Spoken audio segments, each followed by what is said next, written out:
หีดกีข้องเกียงพอไปเฮาตกแต่งไว้ลูกหลานได้สืบต่อมาตกมาถึงเดือน5ประเพณีแห่งสงกรานต์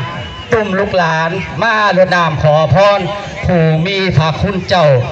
ถึงเดือน6บุญบังไฟไหลมาเข้าให้เตรียมตัวพร้อมพร้ำพอจะจำบอกลูกหลานเต้าลูกบ้านจัดกระบวนเตรียมทาฟอนบวงสรวงเท่าเจ้าปูตาบอกว่าถึงเวลาแล้วสิลงหน้ากาวาปูตาเอ๋ย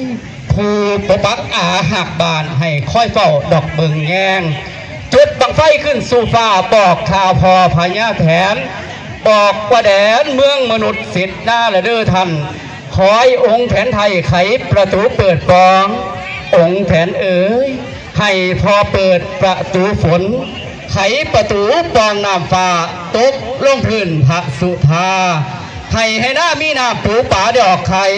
องค์แทนเอ๋ยปูตาเอ๋ยผู้มีอิทธิฤทธิ์ใหญ่ขอบารมีพอให้ได้น้ำซอยปกขอบารมีพอให้ได้น้ำซอยปังลูกหลานไว้ให้อยู่เย็นแน่ท้ององค์แทนเอ๋ยปูตาเอ๋ยปูตาเอ๋ยพี่น้องครับบัดนี้ทีมงานของเราพร้อมแล้วที่จะทำการแสดง